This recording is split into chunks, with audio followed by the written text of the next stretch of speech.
Happy Tuesday, church. Thanks for joining us for these Holy Week reflection videos. I'm coming to you today from my kids' bus stop in our neighborhood. Remember the days when the kids used to go to school, like a building for school, and the bus would take them there? Seems like a long time ago. We, in our neighborhood, the bus that picks our kids up is super unpredictable. And so we find ourselves having to get out there super early because it could arrive 5 or 10 minutes earlier than we think, or sometimes it's 10 or 15 minutes later. And so it's always an interesting thing just to go out there and wait for the bus to arrive. And it's very unpredictable. And I find myself sometimes getting frustrated because I want to get on with my day and sometimes miss the opportunity to enjoy that time waiting with my kids if the weather's no good. And I always feel a tinge of sadness when they get on the bus and leave for the day. And so I was thinking about that today as we're looking at Mark 13. This is Jesus doing some teaching in the Gospel of Mark, which is actually pretty rare. We don't see in the Gospel of Mark long discourses or teachings from Jesus. But here in Mark 12 and 13, we get the longest section in the whole Gospel of Jesus teaching. And he's doing it on the Mount of Olives again, where he rode in on his triumphal entry. And they're overlooking the temple. And all of its grandeur, and his disciples in Mark 13 say, "Wow, isn't this a magnificent thing?"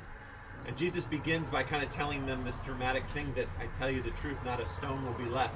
It's not the bus, sorry. And he begins to launch into some apocalyptic literature, some apocalyptic teaching.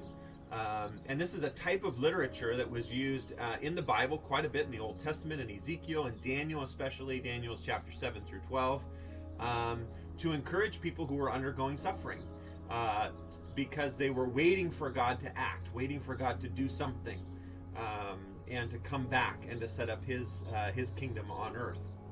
They were waiting. And so Jesus begins to use this imagery in Mark 13 and language that would be familiar to his original hearers. And it sounds very strange to us. And in a lot of ways, it sounded strange to them. But they knew Jesus was talking about the coming of God, coming back. And so they begin to wonder, when is this going to happen? And scholars for centuries have wrestled with, well, what did Jesus mean? Is he predicting his suffering in a few days on the cross? Is he predicting the destruction of the temple in 70 AD, which is going to happen about 40 years after his ministry? Or is he predicting the end of the world as we know it, which has not yet happened? And the answer is yes. He's talking about all three of those events. Jesus saw what he was doing in Holy Week as inaugurating the end. It was the beginning of the end. And so the Son of Man coming in his power, we're going to find out in a few days, is the cross. The power of the cross is the power of God to save the world. But Jesus also has in view the destruction of the temple and then the coming back someday of the Son of Man to set all things right. But throughout all of his discourse in Mark 13, as you read it, you'll see a phrase or a word, and that word is to watch, to stay awake, to pay attention to all these things that are happening. And don't be confused by others that will come and say there's a better way or a different way. Don't be discouraged by the suffering and the pain that you'll experience, because it will someday end. God will come and set all things right. And so as we think about that today, my invitation to you is, how are you waiting and watching? It's easy to feel like nothing's happening in this strange season that we're experiencing, staying at home, staying safe.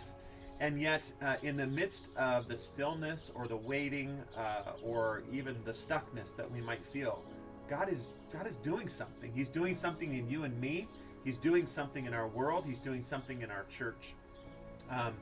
And it's hard to see at times. But the invitation that Jesus gives his disciples here is the same one he gives us: to watch, to pay attention, to stay awake to what he is doing. Because the bus that's coming is actually not coming to take us somewhere else. You see, the bus that we're waiting for is carrying King Jesus, and he's coming to get off and to put our world to right again. And we are to be waiting. We are to be ready for him.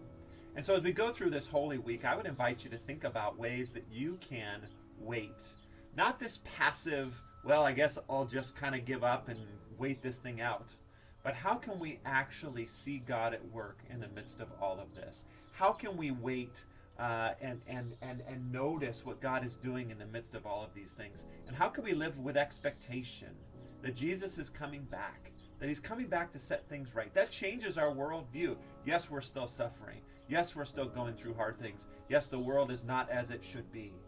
But somehow, in some way, at some time, Jesus is coming back to set things right, to bring the fullness of his kingdom on earth as it is in heaven. And may he find us, just like the parable of the talents in Mark 12, may he find us ready, investing, working towards his kingdom, so that we might hear, well done, good and faithful servant. So as we read End Times Tuesday today, as we look at Jesus' discourse on the Mount of Olives, may he challenge you and me to wait, to be ready to watch for his coming.